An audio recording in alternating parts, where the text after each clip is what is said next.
Hello दोस्तों, welcome to my YouTube channel GM teaching. चलिए दोस्तों, आज हम लोग बात करते हैं प्रोनाउन का पार्ट 2 वाला वीडियो में। हम लोग इसके पहले प्रोनाउन के पार्ट 1 वाला वीडियो में प्रोनाउन के 5 प्रकारों का वर्णन कर चुके थे। अगर आप लोग उस वीडियो को नहीं देखे हैं तो नीचे डिस्क्रिप्शन में उसका लिंक मिल जाएगा, आप उस पर क्लिक करके उस वीडियो को देख सकते हैं। चलिए वीडियो स्टार्ट करते हैं। हम लोग पढ़ते हैं आज 6वां प्रोनाउन यानी कि इंडिफिनिट प्रोनाउन। इसका हम लोग परिभाषा देखते हैं। तो परिभाषा में है, जो शब्द किसी व्यक्ति या वस्तु की अनिश्चित संख्या यानी कि या अनिश्चित परिणाम का बोध कराता है उसे अनिश्चयवाचक सर्वनाम कहते हैं। इसके अंतर्गत some, only, any, many, much, fair, little, all, nobody, none, other शब्द आते हैं। जैसे में हम लोग देख लें तो गिव मी सम शुगर यानी कि मुझे कुछ चीनी दो। यहाँ पर जो सम का प्रयोग हुआ है, यहाँ पर चीनी की मात्रा की अनिश्चित संख्या को दर्शा रहा है।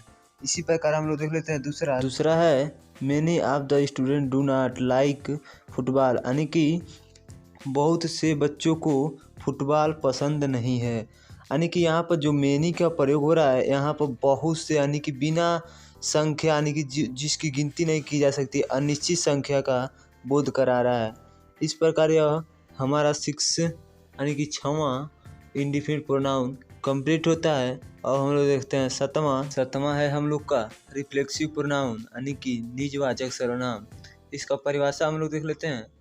तो जो शब्द किसी काम का प्रभाव सब्जेक्ट यानी कि कर्ता पर दर्शाता है, अन्य किसी पर नहीं, उसे रिफ्लेक्टिव प्रोनाउन कहते हैं। इसके अंतर्गत myself, himself, herself, ourself, itself, yourself आदि शब्द आते हैं।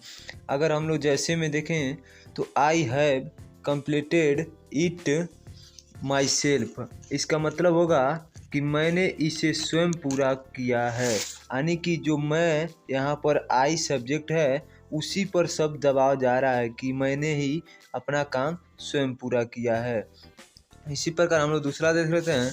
दूसरा है हम लोग का she punished herself for the mistake, यानी कि उसने गलती के लिए खुद को दंडित दिया। यानी कि वो फिर भी यहाँ पर भी सी के ऊपर ही वो जा रहा है कि वो खुद अपने आप को दंडित किया। इस प्रकार हम लोग का 7वां यानी कि रिफ्लेक्सिव प्रोनाउन कंप्लीट हो रहा है। अब हम लोग देखते हैं 8वां हम लोग देखते हैं। 8वां है हम लोग का पर्सनल प्रोनाउन यानी कि व्यक्तिवाचक सर्वनाम।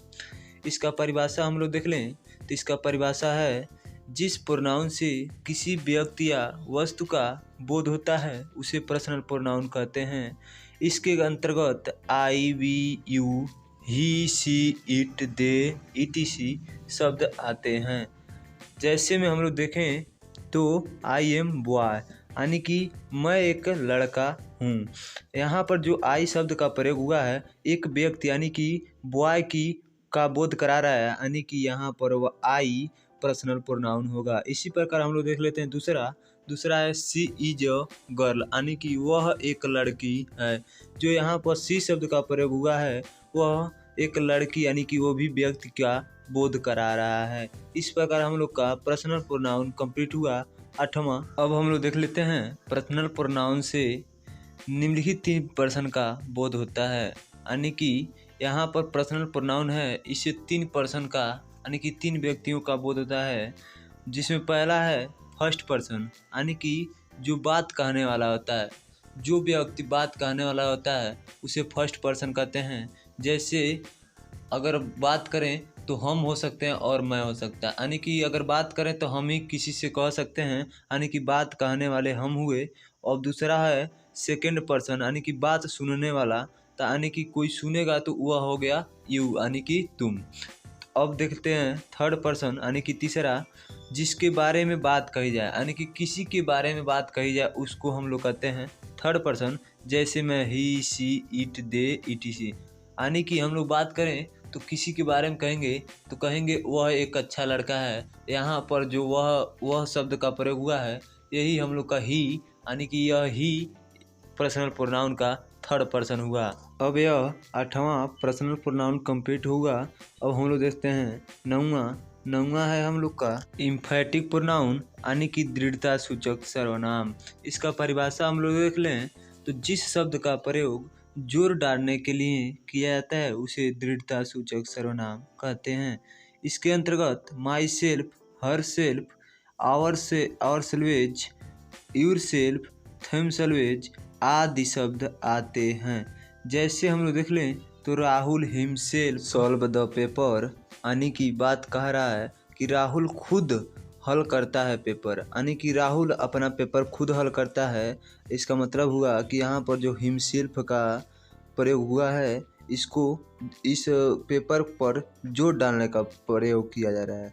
इसी प्रकार दूसरा हम लोग देखें तो yourself have to do it यानी कि आपको ही करना होगा, यानी कि जो यहाँ पर यूर सेल्फ का प्रयोग किया गया है यह कह रहा है कि आपको ही करना होगा, यानी कि जो यूर सेल्फ है वह कार्य पर अपना जोर डाल रहा है, यानी कि वह अपने पर ही जोर डाल रहा है। इस प्रकार हम लोग का 9वां कंप्लीट हुआ। अब हम लोग देख लेते हैं 10वां हम लोग का रेसिप्रोकल प्रोनाउन यानी कि परस्परवाचक सर्वनाम, यानी कि इसका परिभाषा देखें तो जो शब्द परस्पर समान व्यवहार प्रकट करते हैं तथा दो भिन्न प्रोनाउन से मिलकर बनते हैं उसे परस्परवाचक सर्वनाम कहते हैं।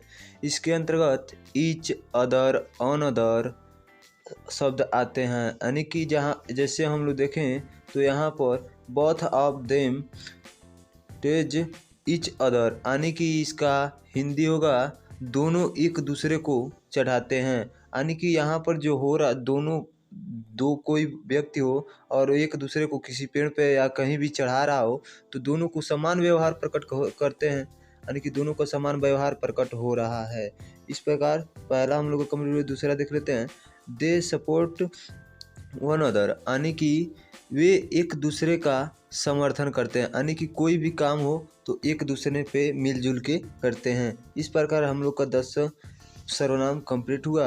अगर आपको वीडियो अच्छा लगे तो प्लीज़ लाइक कर दीजिएगा और अपने दोस्तों में शेयर कर दीजिएगा, और अगर चैनल पे नए हो तो चैनल को सब्सक्राइब करके बेल आइकन दबा लीजिएगा। मिलते हैं अगले नेक्स्ट वीडियो में, तब तक के लिए जय हिंद।